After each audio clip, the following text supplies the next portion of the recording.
Ассаламу алейкум, друзья, приветствую вас, джентльмены, с вами Сула, наш боец. Вы на YouTube-канале Найза ТВ, а также на Instagram-страничке NFC Найза ММА Рус. И у нас сегодня вторая часть, так скажем, небольшой зум-конференции. И здесь мы будем общаться с Нуржан Жолдыбаем, который проведет свой очередной поединок 26 ноября здесь, в городе Алматы, на Алматы-арене, турнир Найза Fighting Championship 35, и проведет он его против россиянина, экс-бойца лиги ACA Сайфулла Джабраилова. Как вы помните, друзья, Сайфулла Джабраилов, так скажем, нелестно. Не то чтобы нелестно, нет, неправильно я выразился, он был максимально уверен в своей победе, и более того, он сделал заявление, что одолеет нашего Нуржан Жолдыбая, уже не доводя решение, допустим, до решения судей, то есть он его финиширует в первом, втором, либо третьем раунде. Нуржан, салам алейкум, большое спасибо, что уделил нам время. Қазақша сөйлейсек или қалай? Иә.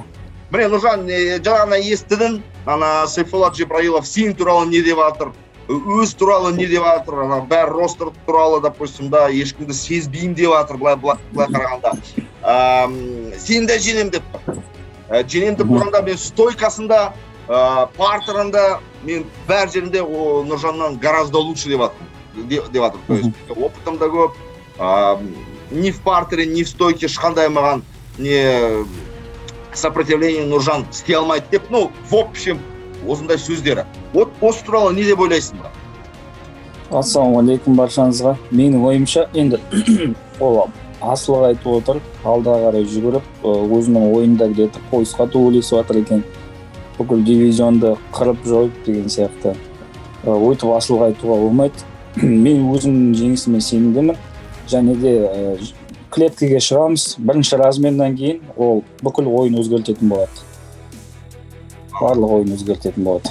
Так, Нуржан, Нұреке, саған екінші сұрақ, келесі сұрағым. Сен осы Сайфулланың жекпе-жектерін көрдің ба ютубтан? Не деп ойлайсың осы туралы? Сол азамат туралы? Иә, жекпе-жектерін көрдім. Енді побольше күреседі, стойкада да істейді, бірақ өзінің сондай бір кемшіліктері, минустары бар. Сол минустарына қарай жұмыс жасайтын боламыз. Бір-екі минусын айтып жеш, ол самый основной минустар сен көрген минусыңды айтып берші бізге. Менің ойымша енді темп береді, сосын өзі шаршап қалады деген сияқты. Сосын қолдарын төмен ұстайды. Менің оған советім қолдарын шамалы жоғары ұстасын. Келесі сұрағым, Нуржан, міне қара, Сайфулламен сөйлескенде ол айтты, 3 раундқа, допустим, решение судьяға бермеуге тырысам. Допустим, болевоймен ба, нокаутпен ба, Нуржан да ұтам деп сондай жоспары бар екен. Сен жоспарларың қандай осы жекпе-жекке? Мүмкіндік болса, мен ешқашан мүмкіндіктерді жібермеймін. В основном бірінші раундта аяқтайын. Мүмкіндік болатын болса, әрине досрочно бітіруге тырысам.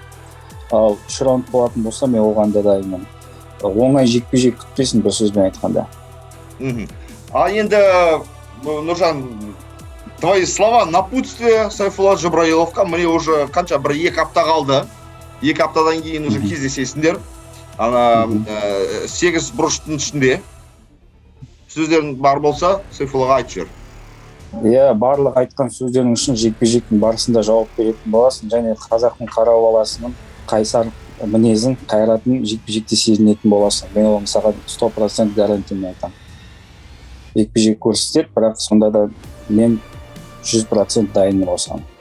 Аумин, брат. Друзья, с нами был Нуржан Жолдыбай, который проведет свой очередной поединок против россиянина, очень сильного бойца Сайфулла Джабраилова на NFC 35, который пройдет 26 ноября, друзья, на Алматы-арене. Уже покупайте билеты, либо подписывайтесь на YouTube-канал Найза ТВ, чтобы смотреть это шоу вживую.